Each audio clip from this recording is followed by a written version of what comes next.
Continuamos nuestro estudio en este día en el libro de Romanos, la doctrina del Evangelio.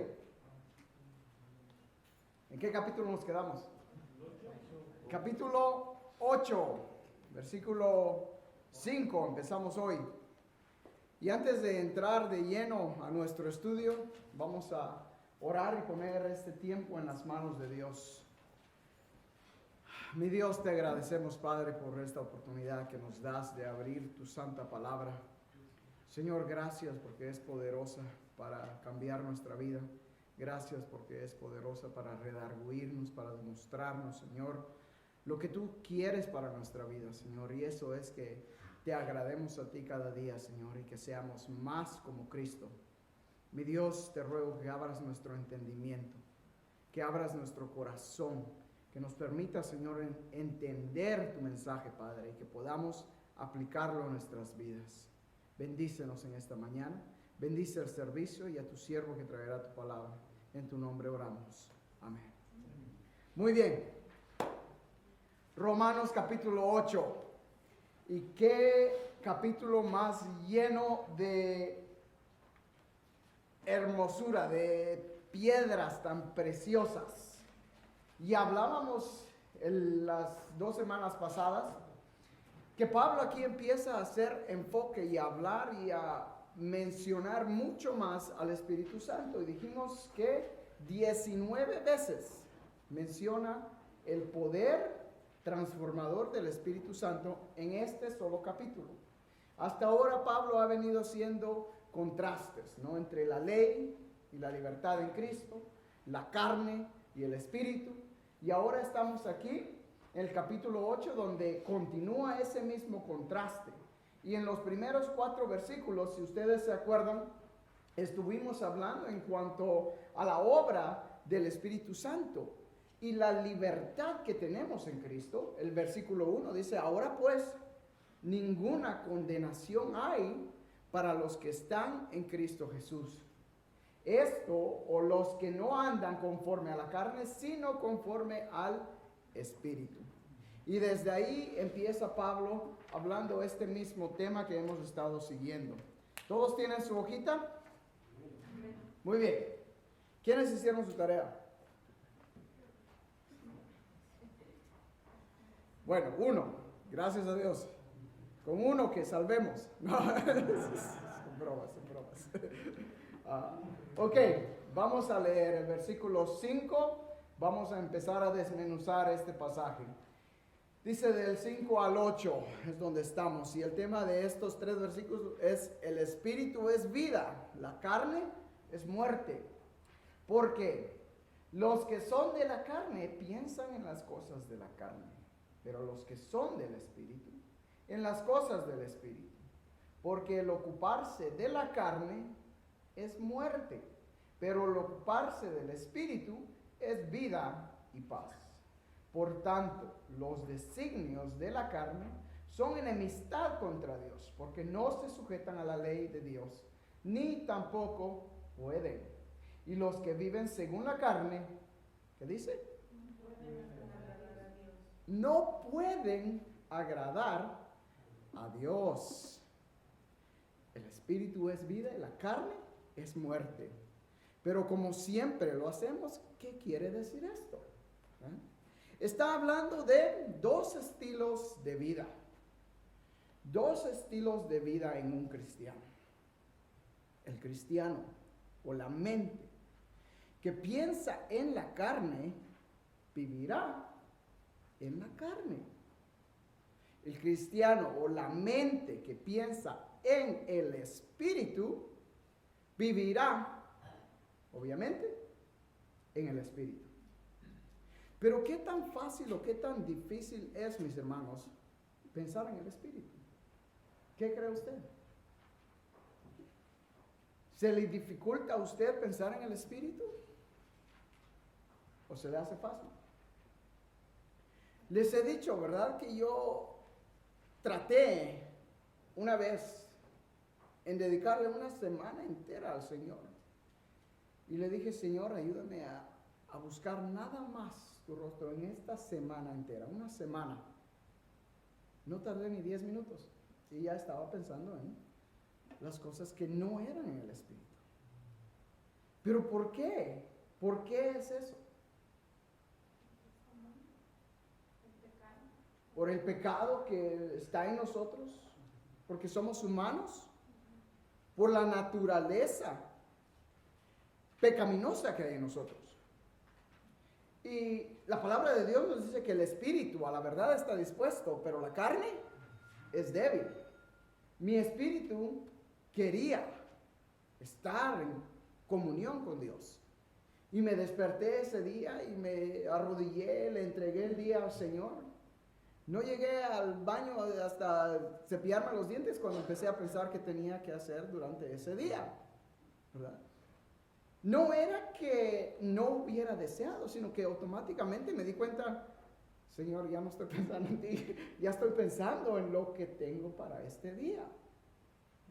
Y empiezan las preocupaciones, empieza el estrés del día, empieza uno, tengo que hacer esto, tengo que hacer otro, que no se me olvide esto, que no tengo que pagar este bill, tengo que pagar el otro bill, ¿verdad? Así es nuestra vida. Nuestro espíritu desea, pero nuestra carne también tiene una lucha, como lo vemos en Gálatas, en Gálatas 5.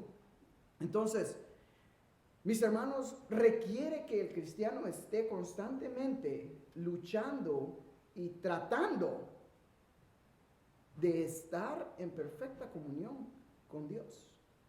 Y es un esfuerzo que no es imposible, porque sí se puede hacer.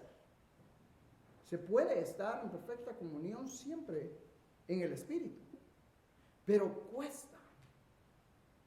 Ahora, Romanos 6:23 nos dice, porque la paga del pecado es muerte, mas la dádiva de Dios es vida eterna en Cristo Jesús.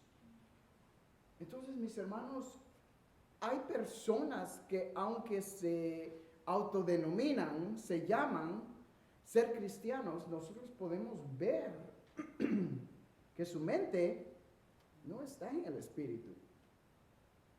Todavía practican las cosas del mundo. Y miren lo que dice el versículo 7. Por cuanto los designios de la carne son, ¿qué dice? Enemistad contra Dios. Y primera de Juan nos dice que la amistad con el mundo es enemistad contra Dios. Mis hermanos, es peligroso cuando a veces los cristianos jugamos entre estar al mundo y estar en la iglesia. Jugamos. Ya estamos aquí santitos, solo nos falta la aureola. Nunca se imaginaría uno. Hasta que de repente usted los va a encontrar, las pachangas ahí moviendo el bote, participando de todas estas cosas. Y a veces, ¿sabe que decimos? Es que me invitaron, no puedo decir que no, no puedo negarme. Son amigos, son familia. No puedo decirles que no.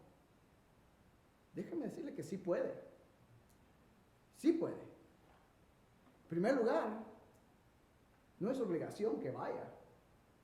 Segundo lugar, si va, no es obligación que participe usted de lo que ellos hacen. ¿Sabe que tenemos unos amigos por los que estamos orando por ya varios años? Y ayúdenos a orar. Su nombre es Niels y Vicky. Yo sé que algún día los vamos a ver aquí. Porque el Señor los ha puesto siempre en donde hemos estado y ahora están aquí, en 29 Palmas. Entonces yo le he dicho a mi esposa, Dios todavía nos está dando una oportunidad de trabajar con este hombre y esta mujer, y los tenemos en oración. Pero sabe que este hombre sabe que yo soy cristiano, sabe que soy hijo de Dios, y sin embargo, aun cuando llegaban a nuestra casa, trataban de traer sus bebidas. Hasta que un día le dije, mira, eres mi amigo, pero no vuelvas a traer una bebida a mi casa. Y si eso no te gusta, perdóname, pero no vengas. No vengas. Porque mis hermanos, nosotros debemos de representar al Espíritu Santo en todas las áreas de nuestra vida. Imagínense qué diría, qué dice el Señor, qué diría el Señor de mí si yo permitiera que en mi casa se abriera a eso. Estoy seguro que el Espíritu Santo se entristecería, ¿verdad? Porque estoy participando, estoy dejando que el enemigo entre a mi casa.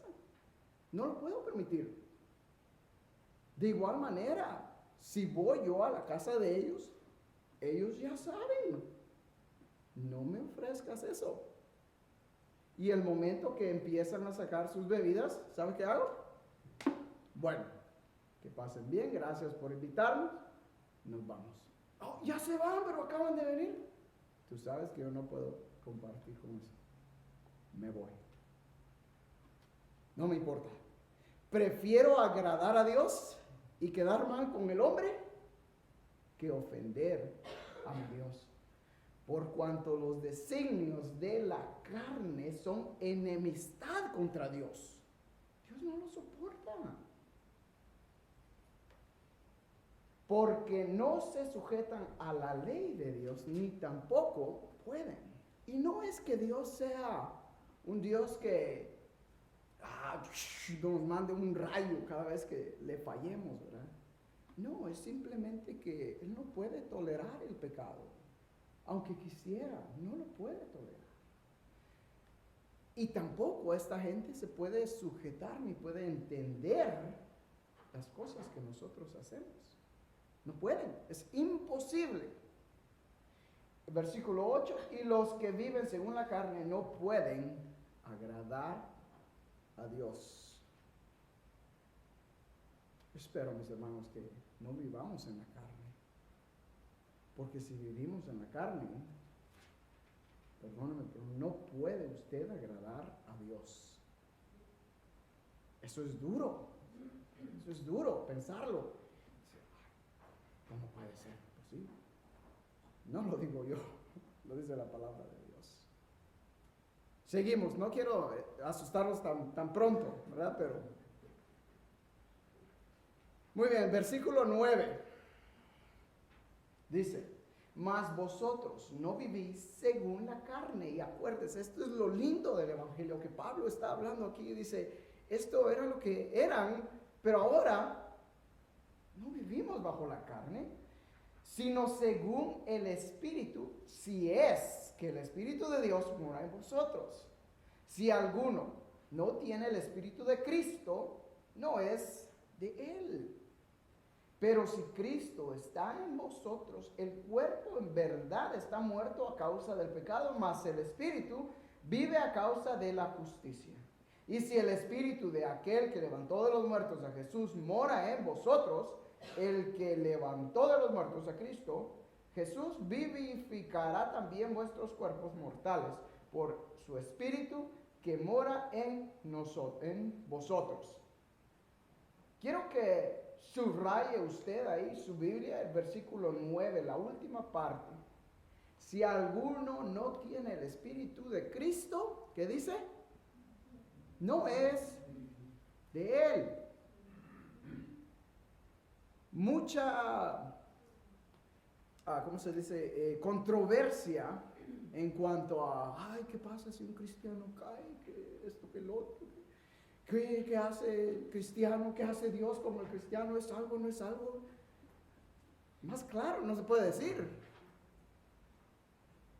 Si alguno no tiene el Espíritu de Cristo, no es de Él. Simple y sencillamente. Si un hombre o una mujer practica siempre el pecado, el Espíritu de Cristo no está en él. Y si el Espíritu de Cristo no está en él, esa persona no es salva. Jesucristo mismo dijo, con vuestra boca me confiesan, me dicen todas estas alabanzas, me glorifican, pero con sus hechos me niegan. Y el versículo más para mí el versículo más espantoso, y perdóneme, no encuentro otra palabra para decirle, se encuentra en Mateo, cuando Jesucristo mismo dijo, en aquel día me dirán, pero en tu nombre echamos fuera demonios y fuimos a la iglesia y te servimos, hicimos todas esas cosas. ¿Y qué le dice Jesucristo? No te conozco, apartados de mí, no os conozco. Si eso no nos causa temor, bueno, a mí no, porque el Señor ha cambiado mi vida. Ni a usted debe cambiar de causarle temor, porque ya es salvo. Pero los cristianos que están como la mojarra, sí, entre aquí ni allá, sí debe de preocuparse. Porque si el Espíritu de Cristo no está en usted, no puede agradar a Dios. Pero junto con eso, hay una esperanza, la esperanza de la resurrección. Y el versículo 11 dice, y si el Espíritu de aquel que levantó de los muertos a Jesús mora en vosotros, el que levantó de los muertos a Cristo Jesús, vivificará también vuestros cuerpos mortales por su Espíritu que mora en vosotros. Mire, mi hermano, es algo lindo pensar que este cuerpo algún día ya no va a doler más.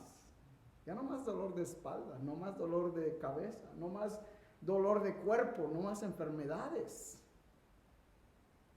Porque un día el Señor lo va a cambiar. Y Primera Tesalonicenses, quiero que vaya conmigo, capítulo 4, versículo 16 al 17. Primera Tesalonicenses 4, 16 al 17, ¿ya está ahí? No los asusté, ¿verdad? O sí, ya los asusté. Los veo muy callados. Ok, versículo 16, Primera Tesalonicenses 4, 16.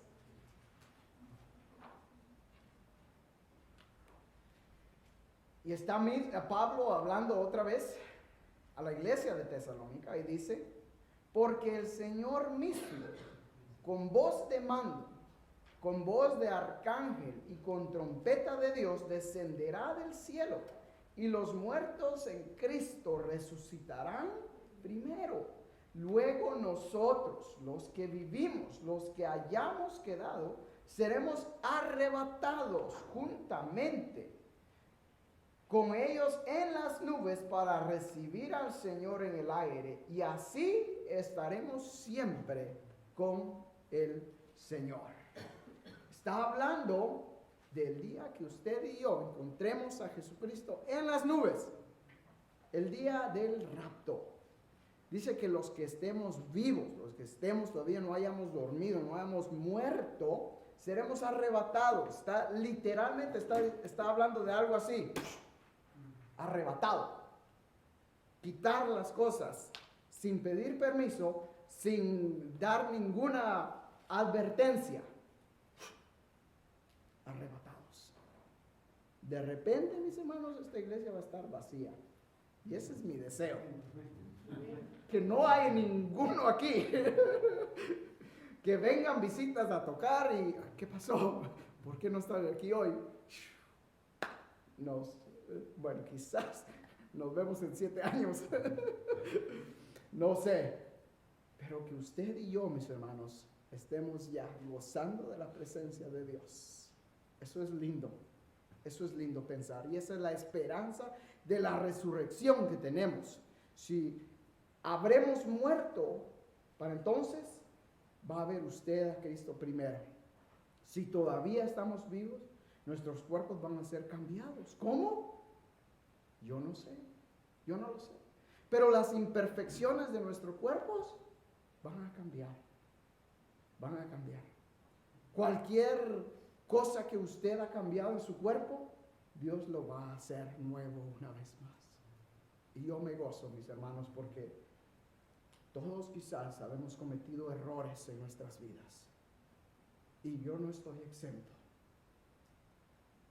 Quizás hay algunos de nosotros que nos hemos hecho marcas en nuestro cuerpo. ese día mi cuerpo va a ser cambiado y va a ser glorificado como Dios lo hizo. Y no me vean como, ay, este hermano. No, mis hermanos, ese es el pecado. Es el pecado, pero entre más vemos el pecado en nuestra vida, entendemos la gracia y el amor de Dios. En que siendo aún pecadores, en que Cristo sabía que yo le iba a fallar, que yo iba a ser pecador. Lo sabía todo. Sin embargo, aún así me escogió. Que aún así nos llamó y nos hizo hijos e hijas de Él. Debemos de gloriarnos en eso. Amén. Esto no es para estar tristes, sino para estar gozosos. Pero puesto que sabemos que Dios ha hecho esto en nuestra vida, tenemos ciertos deberes que la palabra de Dios nos habla. Y dice el versículo 12, así que, hermanos, deudores somos, no a la carne, para que vivamos conforme a la carne. Porque si vivís conforme a la carne, ¿qué dice? Moriréis. Mas si por el Espíritu hacéis morir las obras de la carne, viviréis. Hay algo que me encanta aquí en este versículo. Mire, dice, si vivís en la carne, moriréis. Está hablando de que usted y yo vivamos en la carne, ¿verdad? Que sigamos viviendo en nuestra vida pecaminosa, nuestra naturaleza pecaminosa sigue reinando en nuestra vida. Moriremos. Pero, si por el Espíritu hacéis morir, no está diciendo si hacéis morir las cosas de la carne, como que fuera por nuestras propias fuerzas. Déjeme decirle que usted nunca jamás va a poder cambiar su vida. Aunque quiera, aunque trate, nunca va a poder cambiar nada en su vida.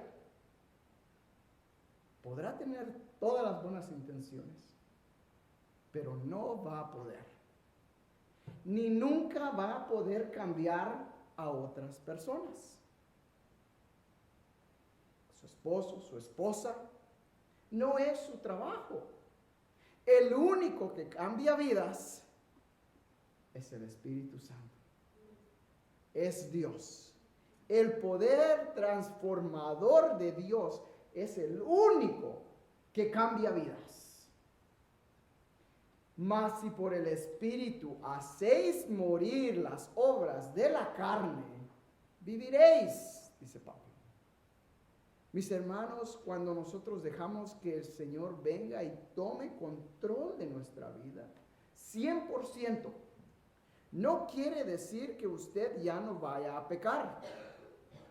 Que seguimos en este mundo y mientras sigamos en este mundo, seguimos pecando, lo queramos o no.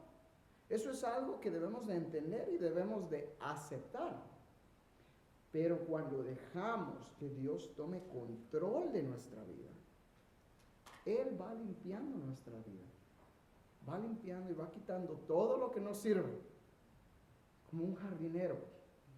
Les he dicho, ¿verdad? Si quiere matar sus arbolitos, llámeme. Yo voy con mucho gusto.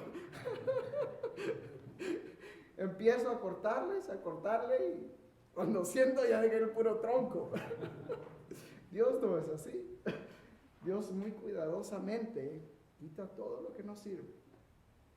Y nos dice, déjate que corte esto para que vuelvas a dar fruto, para que des más fruto. Si estás dando fruto, si no estás dando fruto, para que des fruto. Cuando le demos el lugar a Dios que le pertenece, que es de cambiar nuestra vida. ¿No le parece hermoso? ¿Comentarios o preguntas hasta ahora? ¿Nada? ¿O está muy claro? ¿Están tan confundidos? Muy bien. la palabra aquí que Pablo usa es sarx, que es griego, que quiere decir literalmente carne, esta carne. Y hay un problema de interpretación en cuanto a esto, porque algunos comentaristas dicen, ok, Pablo está hablando aquí de carne literal. Obviamente podemos usar la lógica y darnos cuenta que no es así, porque lo está usando en una forma negativa. Entonces, cuando usted lea la palabra carne, piense, use su raciocinio, cómo se aplica la palabra al texto y al contexto. ¿Ves? Cómo se aplica al texto y al contexto del pasaje que está leyendo, para poder entender cuál es la frase que se debe de aplicar.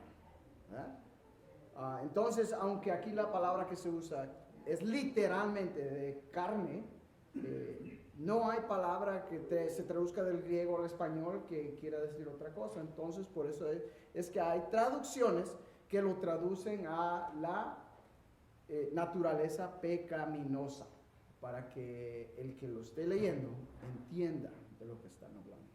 ¿Verdad? Muy bien. ¿Comentarios o preguntas? Ok. Seguimos adelante. Versículo 14 al 17.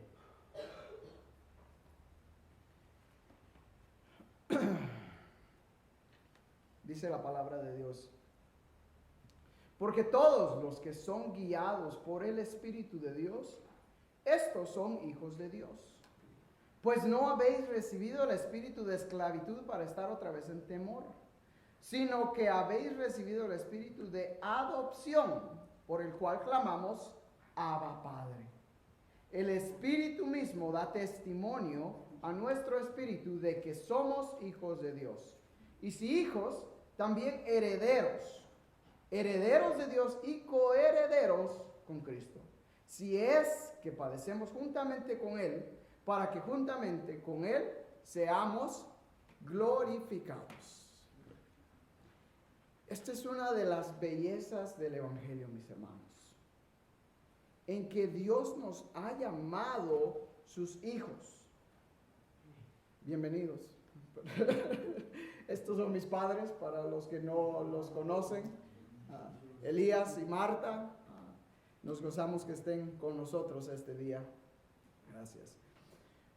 Es algo muy importante que debemos de entender, mis hermanos, porque como cristianos, como creyentes, hemos sido aceptados en la familia de Dios. Hemos sido adoptados. Ahora, yo no sé si usted ha escuchado a personas que dicen, todos somos hijos de Dios. ¿Le ha tocado hablar con alguien? Todos somos hijos de Dios. Tristemente no es así, ¿verdad? Aquí el versículo 14 nos dice muy claramente, todos los que son guiados por el Espíritu de Dios, estos son los hijos de Dios. Pero, ¿qué es ser guiado por el Espíritu?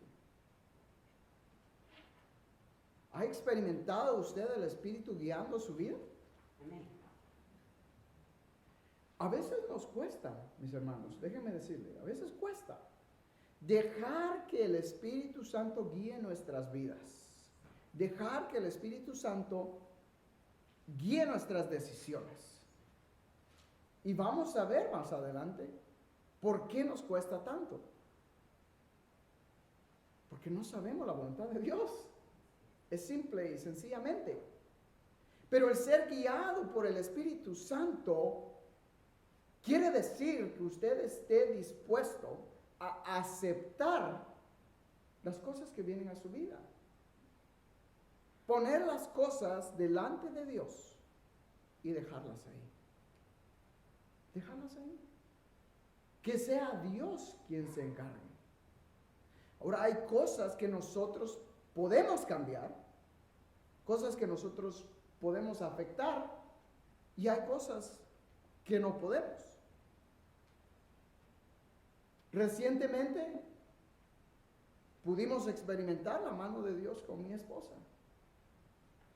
Hace 2 meses me dieron órdenes de cambiarme de comando, de donde estaba, a otro nuevo comando. Y en octubre, ese comando sale para Kuwait. Y yo empecé, Señor, ¿cómo puede ser posible? ¿Cómo puede ser posible que estemos aquí y de repente esto suceda? Y empecé a ponerlo en las manos de Dios. Y cuesta, mis hermanos. Cuesta porque por 2 meses orando continuamente. El domingo pasado ayunamos como iglesia y lo pusimos en las manos de Dios. Esta semana cancelaron las órdenes. Gloria a Dios. Dígame usted si ese no es el poder de Dios. Es ahí donde uno puede decir, Señor, tú estás guiando mis pasos. Porque lo que era imposible para mí, Dios me dijo, no te preocupes. Y me hizo esperar hasta el último día. Hasta el último día. Ya tenía todo empaquetado, ya todo en las cajas, ya estaba para llegar al otro lugar. Y me dijeron, no vengas. No vengas, tus órdenes están en hold, están esperando. Ya hice la llamada y me dijeron, no podemos cancelar las órdenes, al menos que me digas que no las quieres. Pues no las quiero. ¿Qué quieres oír? No las quiero. Ok, canceladas, punto. Mis hermanos, el ser guiado por el Espíritu Santo requiere que nos entreguemos en las manos de Dios. Y cuando hacemos eso, como derecho de hijos que tenemos, Dios contesta. Aun cuando seamos un poco rebeldes, aun cuando seamos un poco duros para entender. Porque, ¿qué padre le va a decir a su hijo cuando él le pide pan? No. Si nos dice la palabra de Dios en Mateo. No importa cómo nuestros hijos se porten, siempre les queremos dar lo mejor. Siempre son nuestros hijos y los amamos. Pero el derecho más hermoso de ser hijos es de participar de una gloria futura del cristiano. Y seguimos leyendo el versículo 18. Desde el 17, vamos a regresar al 17. Y si hijos también herederos, herederos de Dios y coherederos con Cristo. Si es que padecemos juntamente con Él, para que juntamente con Él seamos glorificados. Otra vez, vuelve a hacer mención de un cuerpo glorificado, de ser glorificado, de que este cuerpo pecaminoso, con todas sus faltas, con todos sus dolores, con todos sus achaques, sea cambiado en un cuerpo glorificado, sin mancha, puro delante de Dios. Y el versículo 18 dice, pues tengo por cierto que las aflicciones del tiempo presente no son comparables con la gloria venidera que en nosotros ha de manifestarse. Porque el anhelo ardiente de la creación es el aguardar la manifestación de los hijos de Dios. Porque la creación fue sujeta a vanidad, no por su propia voluntad, sino por causa del que la sujetó en esperanza. Porque también la creación misma será libertada de la esclavitud de corrupción a la libertad gloriosa de Dios, de los hijos de Dios. Porque sabemos que toda la creación gime a una, y a una está con dolores de parto hasta ahora. Y no solo ella, sino que también nosotros mismos, que tenemos las primicias del Espíritu, nosotros también gemimos dentro de nosotros mismos, esperando la adopción, la redención de nuestro cuerpo. Porque en esperanza fuimos salvos. Pero la esperanza que se ve no es esperanza, porque lo que alguno ve, ¿a qué esperarlo? Pero si esperamos lo que no vemos, con paciencia lo aguardamos. Miren, varios principios que podemos aprender en estos versículos. En primer lugar, los sufrimientos presentes que usted está pasando ahorita, que usted dice, ay Señor, ¿cómo vamos a hacer? No se comparan con la gloria que nos espera, mis hermanos. No importa qué tan grande el problema sea, usted debe de acordarse y fijar su vida en el día en que veamos a Dios. Porque en ese día no va a importar nada más. Ni la familia, ni los hijos, ni la iglesia, ni el trabajo. Nada. Absolutamente nada. Y me encanta que Pablo dice, tengo por cierto. Pablo fue azotado. ¿Cuánta persecución sufrió a causa del Evangelio? Por predicar el Evangelio. No le importaba.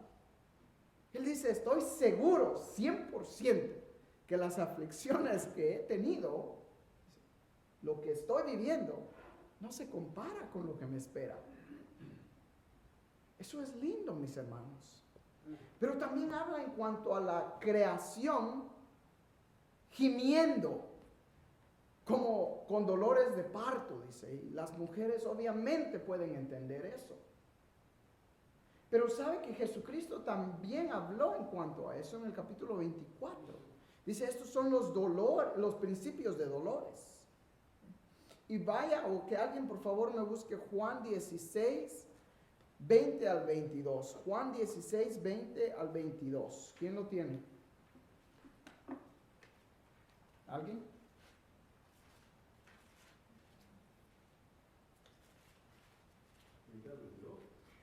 16, 20 al 22. De cierto os digo que vosotros lloraréis y lamentaréis, y el mundo se alegrará. Pero aunque vosotros estéis tristes, vuestra tristeza se convertirá en gozo.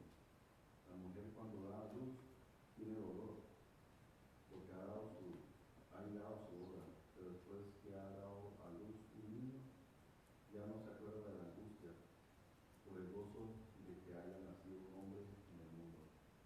También vosotros ahora tenéis tristeza, pero os volverá a ver y se gozará vuestro corazón, y nadie os quitará vuestro gozo.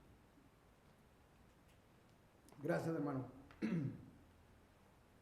Una vez más, está hablando de los dolores de parto.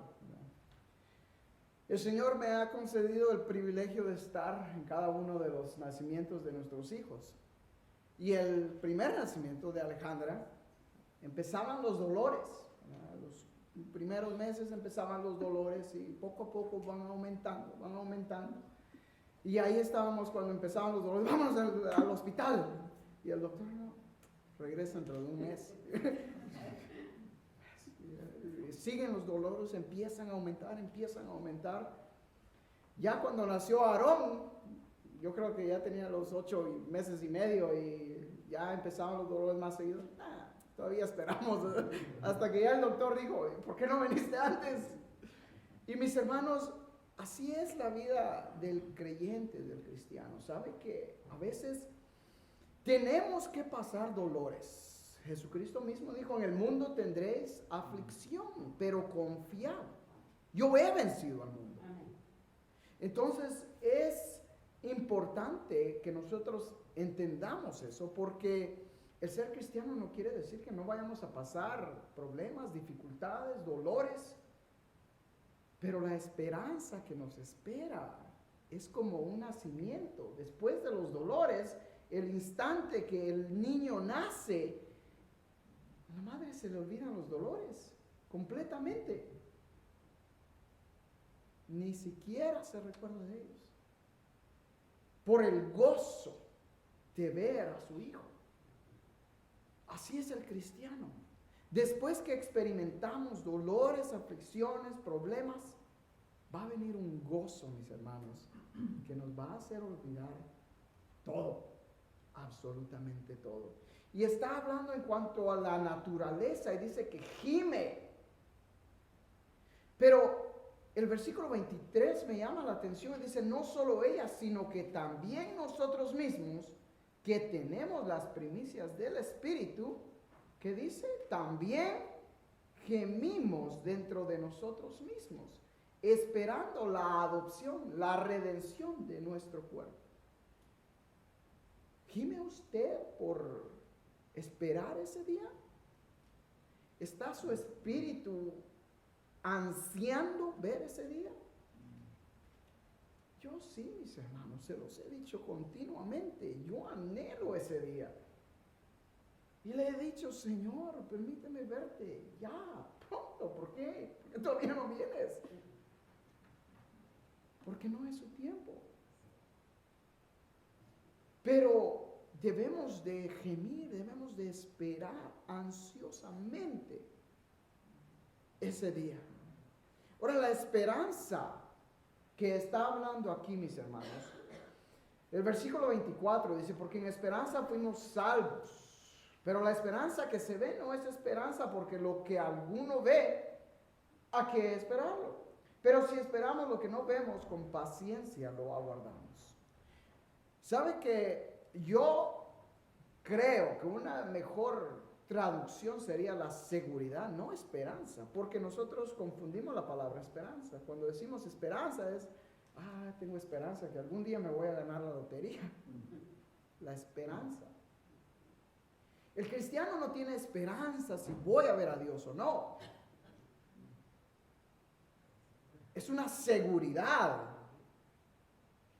que voy a ver a Dios, que voy a estar con Dios. No es una esperanza que si sí, si no. Es una esperanza que esperamos sin verlo, con seguridad, que Dios es fiel y que Él nos va a sostener hasta ese día. Aunque no lo veamos, no lo veamos, lo veamos. Es seguro que no depende de usted ni depende de mí, depende de Cristo, el sacrificio que hizo Cristo. Amén. Amén. ¿Comentarios o preguntas? Sí. Yo creo que esto nos lleva a una consagración completamente al Señor. Lo más importante es tener una relación con el Señor como hijo. Mi Padre, no hay otro. En cualquier cosa yo clamo a Él y Él me responde, si es que le agrada a Él contestar mi petición. Y hay muchas cosas que nosotros podemos dejar en las manos de Dios y sobre todo nuestra petición siempre es salud. Salud, que el Señor nos conceda estar bien siempre delante del Señor. Y de veras, es algo precioso cuando el cristiano, el Hijo de Dios, aprende a depender de Él. Amén. Amén. Gracias. Muy bien. Seguimos adelante. Versículo 26. Sigue hablando en cuanto a los sufrimientos del cristiano. Y dice, y de igual manera, el Espíritu nos ayuda en nuestras debilidades. Pues, ¿qué hemos de pedir como conviene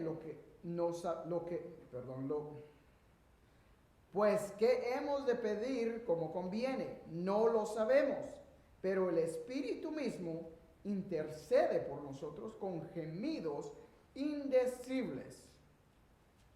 Mas el que escudriña los corazones sabe cuál es la intención del Espíritu, porque conforme a la voluntad de Dios, intercede por los santos.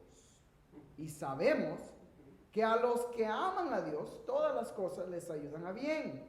Esto es, a los que conforme a su propósito son llamados. Miren, otros principios que podemos entender aquí, podemos aprender. En primer lugar, que nosotros no sabemos pedir. Yo creo que si usted no ha aprendido eso, todavía le falta madurar un poquito, mi hermano y hermana. Porque a veces no sabemos pedir, no a veces, sino que no sabemos pedir, punto. Nuestros hijos, podemos ver cómo ellos nos piden las cosas que no necesariamente son las mejores para ellas, ¿verdad? ¿verdad? Y nosotros podemos ver y podemos decir, no, porque esto no es lo mejor para ti. Y aquí la palabra de Dios nos dice que el Espíritu intercede por nosotros. Y eso es algo que debemos de aprender cuando usted esté orando. Tenga en mente que nosotros no podemos, no sabemos pedirle las cosas a Dios porque no conocemos su voluntad. Y es interesante que el versículo 27 dice, mas el que escudriña los corazones sabe cuál es la intención del corazón. No, dice, ¿cuál es la intención de qué? Del Espíritu. Dios sabe y conoce mi corazón. Y Dios sabe lo que quiero, sabe lo que le estoy pidiendo, sabe lo que es mejor para mí. Pero no contesta lo que yo quiera. Contesta lo que el Espíritu está intercediendo por nosotros. Entonces, cuando yo le pido algo a Dios y Él no me lo da, tengo que saber que el Espíritu sabe que eso no es lo mejor para mí. Y debo de entender eso. Y debo de darle gracias a Dios. Porque Él en su soberanía, que todo lo sabe, Él me va a dar lo que sea mejor para mí. Y el versículo 28 es un versículo que muchos cristianos se han aferrado. Y sabemos que a los que aman a Dios, todas las cosas les ayudan a bien. Todas las cosas. ¿De verdad? ¿Todas las cosas? ¿Cómo es posible que Dios permite que cristianos, siervos, pastores, hijos fieles pierdan a sus hijos? ¿Cómo es posible que Dios no conteste cuando a veces le pedimos las cosas? Y a causa venga la enfermedad, venga la muerte, vengan los problemas, vengan las aflicciones. ¿Cómo es posible? Todas las cosas les ayudan a bien a los que aman a Dios. Amén. A los que aman a Dios, mis hermanos. Porque cuando nuestro amor está fundado en Dios, sí va a doler, naturalmente, obviamente. Va a doler el perder cualquier familiar. Pero el amor de Dios siempre permanece. Y vamos a ver más adelante, cuando lleguemos ahí, que Pablo dice, ¿qué me podrá separar del amor de Dios? Nada. Ni tribulación, ni angustia, ni muerte, nada. Nada podrá separarme del amor de Dios. Entonces, si todas las cosas les ayudan a bien, a los que aman a Dios. Porque los que aman a Dios dejan que Dios obre su voluntad en su vida. ¿Siempre lo vamos a entender? No. Pero no nos toca entender a nosotros. Nos toca confiar en Él. Y saber que Él sabe lo mejor para nuestras vidas.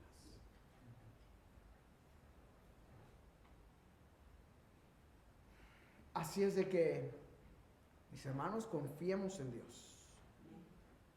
Que Dios sabe lo que es mejor para nuestras vidas. Y sigue diciendo el versículo 29. Porque a los que antes conoció, también los predestinó, para que fuesen hechos conforme a la imagen de su Hijo, para que Él sea el primogénito entre muchos hermanos. Y a los que predestinó, a estos también llamó. Y a los que llamó, a estos también justificó. Y a los que justificó, a estos también glorificó. ¿Qué quiere decir esto? La doctrina de la predestinación. ¿Lo ha escuchado? ¿No? Regresa aquí entre 2 semanas por este mismo canal, en esta misma emisora, a esta misma hora. Prefiero que se queden con hambre y no que se me empachen. Se los he dicho. Así es de que su tarea, estudiar los versículos que continúan. Léalos. Pida la dirección del Espíritu Santo cuando lo lea. Ya vimos que no sabemos nosotros lo que Dios, la mente de Dios, pero el Espíritu sí. Y Él es el que nos ayuda a entender esta palabra, que a veces pareciera tan difícil de entender, pero no es así, es tan linda, es tan linda. Amén. Oremos. Señor, gracias te damos, Padre, por esa esperanza tan linda, Señor, por esa seguridad que un día te vamos a ver. Y mi Dios, ayúdanos a gemir como la naturaleza esperando ese día. Padre, que nada importe, Señor, de lo que hagamos aquí, que todo sea para honra y gloria de tu nombre y para engrandecimiento de tu reino. Mi Dios, ayúdanos a ser una iglesia que gima por verte a ti. Ayúdanos, Señor, a ser una iglesia que busque tu rostro, una iglesia, Padre, que crezca en tu palabra. Mi Dios, y que todos juntos podamos verte un día. Anhelamos verte, mi Dios. Anhelo verte, Padre. Anhelo abrazarte. Gracias por este privilegio que nos das, Señor, de ser tus hijos. Y por esa herencia que tenemos como hijos tuyos. Bendice este servicio. Habla nuestras vidas, Señor. Prepara los corazones, Padre. Recibe los cantos. Y que la honra y gloria sea para ti en este día, Señor. En tu nombre oramos. Amén.